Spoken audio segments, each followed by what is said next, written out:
Okay, welcome everyone. Welcome. Oh my gosh, y'all. Welcome to our Fair Water Amendment press conference and celebration. Y'all, this has been an 8-year struggle in the making. Can I just have a big hooray for what a historical moment this is? Good morning, everyone. My name is Chloe Torres, and I am the Coastal Bend Regional Coordinator for Texas Campaign for the Environment, one of the organizations who co-sponsored this effort alongside For the Greater Good. And it is such an immense honor and privilege to be standing before you today to say that we have witnessed our city be transformed by leadership on all levels into a sacrifice zone for industrial profits. And it's a shame. It's a shame. And it has been terrifying to witness, especially as a young person growing up in Corpus Christi who loves it here, who has only ever known this as home. The idea that our city is constructed in such a way by our leaders to benefit some of the wealthiest corporations in human history at the expense of working class residents' quality of life was just something that was untenable for us. So back in 2018, when For the Greater Good really started to call attention to this problem, the drought surcharge exemption fee, as a way that, again, the wealthiest corporations in the world are getting discounts on our water in times of extreme drought. Shame. And it was for us to go beyond awareness and into collective action. That's what the Fair Water Amendment is about. It is about our collective right to witness what is happening in our city, to recognize that it is not being conducted and designed in a way that protects our quality of life and our dignity, and to say that we can do something about it. So since February, we have been all throughout the city talking to as many people as possible. Yes, we were looking for those registered voters because this is a very official process in order to change the city charter. But we wanted to talk to everyone and anyone about this water situation, about the Fair Water Amendment, because it absolutely deeply impacts all of us on an everyday level. And so I want to let you hear from the rest of our amazing speakers that we have who were instrumental in this effort. Again, of getting over 12,000 signatures. And so I'm going to pass it first to Armand Alex, who was our field director throughout this, and truly, we couldn't have done this without. So Armand, please come forward.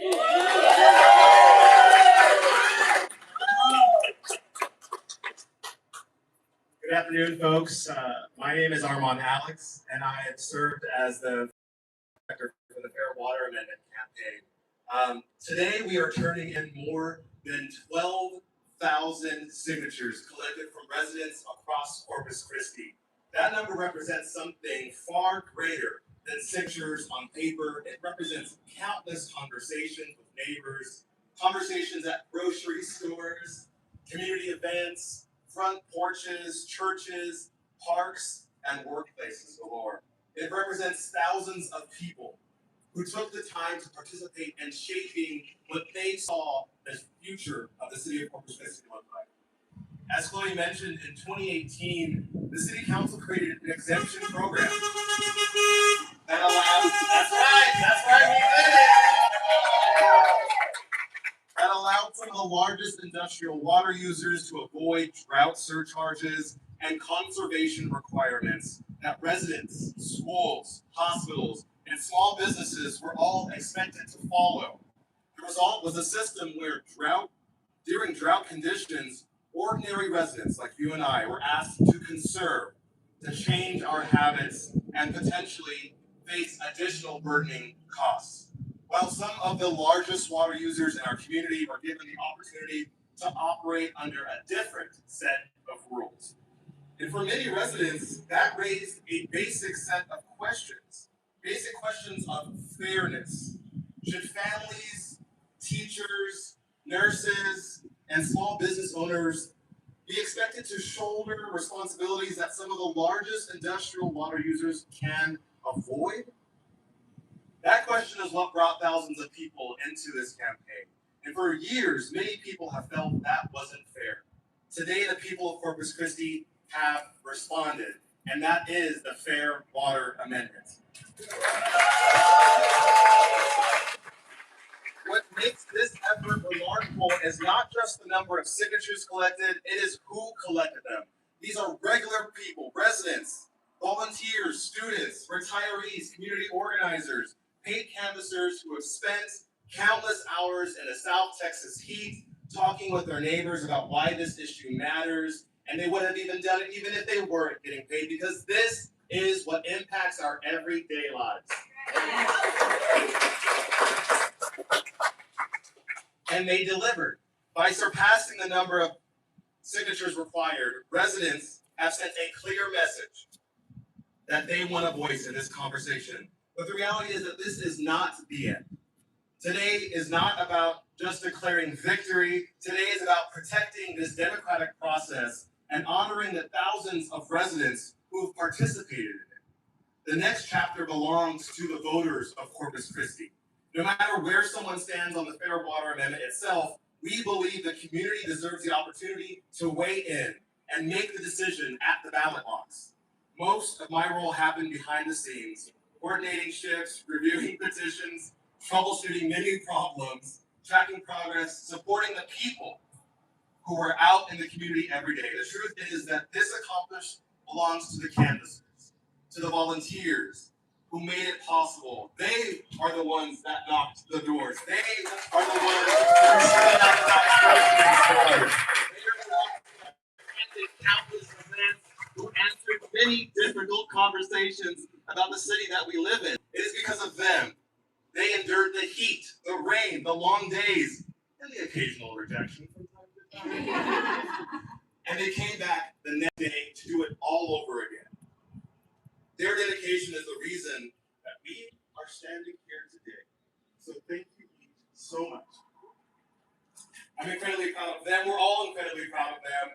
And in wrapping up, we're incredibly grateful to every resident who signed, who volunteered, who donated, who organized, and supported this effort in any way. Today we celebrate what people can accomplish when we come together. And today we remind ourselves that no matter how long or how large the challenge may seem, when a community like ours comes together around a shared vision, a love for our collective well-being, and action-based hope, the people will always have the power to shape our futures. Thank you all so much.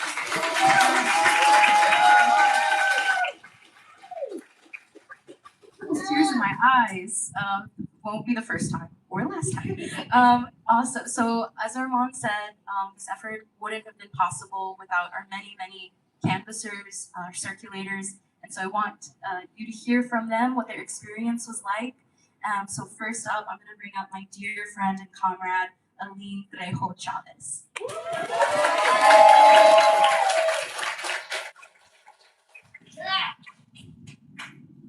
Thank you, Chloe. Hi, my name is Aline, and first of all, I'm so proud to be here with my community leaders. All these folks have worked for countless hours for many, many years to fight for regular people just like me, and I'm endlessly grateful. These beautiful people are my fire and my heart.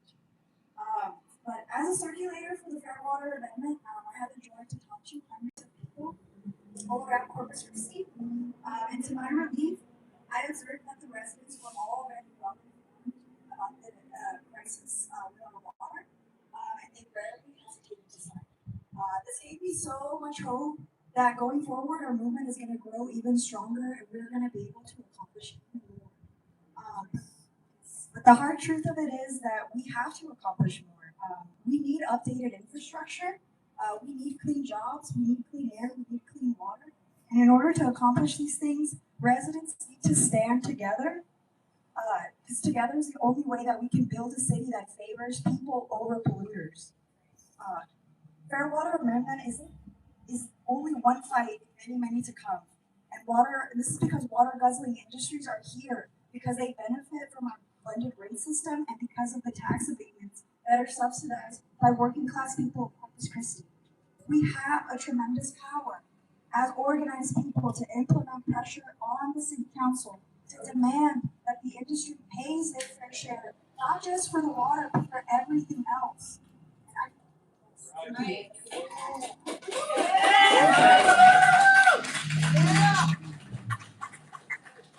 Today, please, I'm calling on every resident that signed the Fair Water Amendment to get organized, get plugged in where you fit in, and come agitate with us. Let's change the city for people. Let's clean up City Hall. Let's clean up our air. Let's clean up our roads so that our city can sparkle even brighter.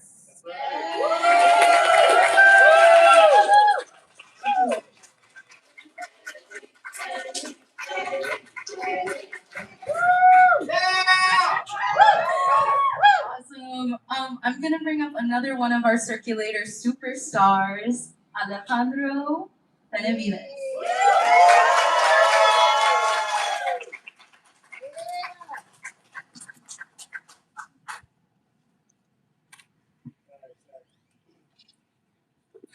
Hello, I am Alejandro Benavides, born and raised right here in Corpus Christi. And when I was given the opportunity to put my boots on the ground as a canvasser for the Fair Water Amendment, I hit the ground running. During my time canvassing, I spoke with thousands of people about the Fair Water Amendment, and I was encouraged by the outpouring of support, not only from registered Corpus Christi voters, but also a large number of non-registered voters and non-residents alike. We even had the opportunity to register new voters who decided they wanted to have their voices heard.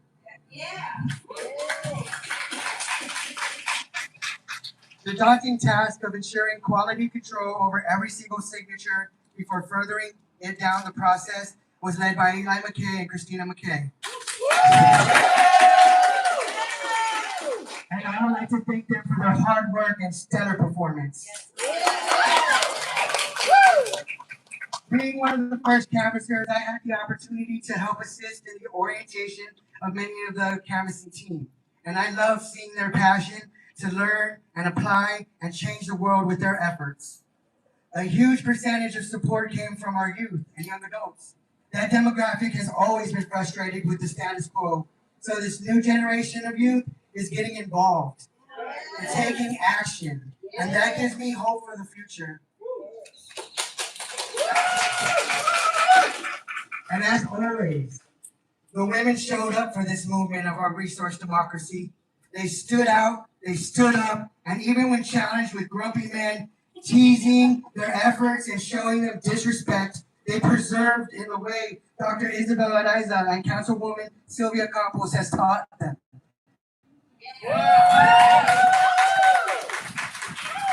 Finally, I would like to thank Armand Alex for his leadership, his understanding, and his mentorship through this process. And all of this is just to say, with all the challenges recently taking place, such as LNG in Ingleside or the land takeover in Robstown for AI data centers, I know that when we put our talents and our strengths together, that we can and we will overcome. Thank you.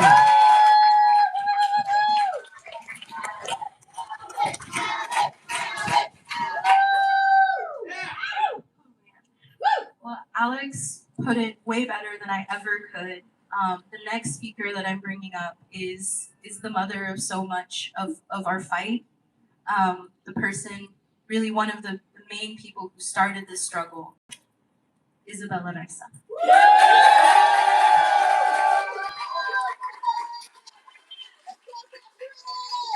I'm so excited. I'm so honored to be here with all of you all. It's such a humbling moment for me. Thank you so much for everything that you've done and for everything that you will do. Thank you.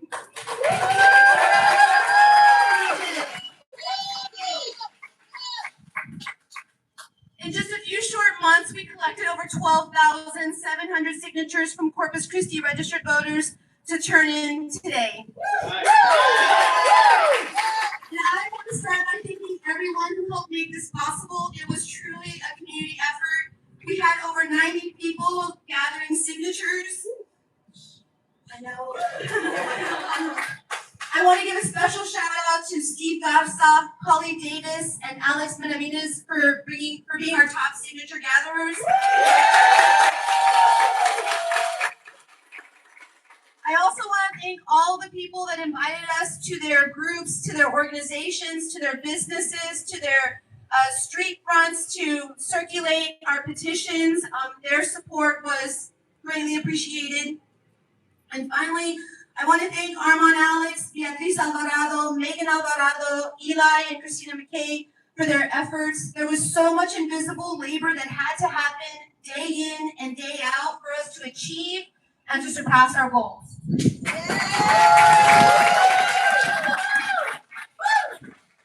Since 2016, For the Greater Good has advocated for water policies that put people first. And for the last 10 years, it has been a struggle to have city council and city management to take our concerns seriously. Over the decade, time and time again, when faced with the choice to side with the people or to side with industry, the council and city manager sided with industry, and look at what it got us. A governor throwing temper tantrums. Our western water reservoirs over 90% empty. Negative national media attention, and people praying for natural disasters to replenish our water supply. We should not be relying on hope and a prayer or on natural disasters for water. What we need is responsible, rational water policy. Industry's drought exemption surcharge fee, which industry helped write, is completely irresponsible, completely irrational, completely unethical, and it is completely immoral. In 2023, at town halls with city staff and city council members, residents called for an end to industry's drought exemption scheme. And what did the staff and council do about it? Nothing. For years, we asked them to end the drought exemption surcharge program, and they didn't. So in February, we, the people, took matters into our own hands. We did what city council and city management refused to do. We used our people power to collect over 12,700 signatures from registered Corpus Christi voters to get the Fair Water Amendment on the ballot in November.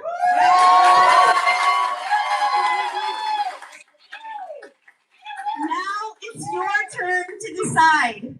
But let me ask you this. Are you okay with industry paying a measly 31 cents per 1,000 gallons to be exempt from drought surcharges? No! Are you okay with industry paying just 31 cents per 1,000 gallons during drought stage 3 when they should be paying $6 per 1,000 gallons when they go over their allotment? No! Are you okay with them paying just 31 cents during emergency level 1 when they should be paying $12 per 1,000 gallons when they go over their allotment? No!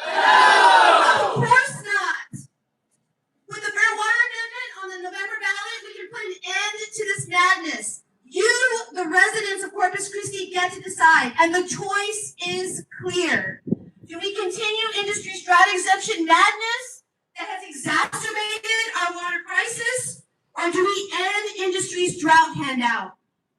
It's up to you, the voters of Corpus Christi. Let's do the responsible, the rational, the ethical, the moral things city council and the city management has refused to do. Let's end industry's drought handout, and let's pass the Fair Water Amendment in November. You know, it's never over till there's a chance. So, tell me what democracy looks like. This is what democracy looks like. Tell me what democracy looks like. This is what democracy looks like. Tell me what democracy looks like. This is what democracy looks like. All power to the people. Amen. Amen. All power to the people. Okay, y'all. So you've heard from all of our speakers. I just wanted to give a quick rundown of like what's coming next. We're gonna have 10 folks walk the petitions into the city secretary's office. So another historical moment. We're also going to have myself, Armand, and Dr. Araiza put on the sidelines here to answer questions from the press, if there are any. But otherwise, y'all, please keep following along. Please stay engaged with us. This will be a process to get to November. We're gonna have to do this all over again, hit the streets once again.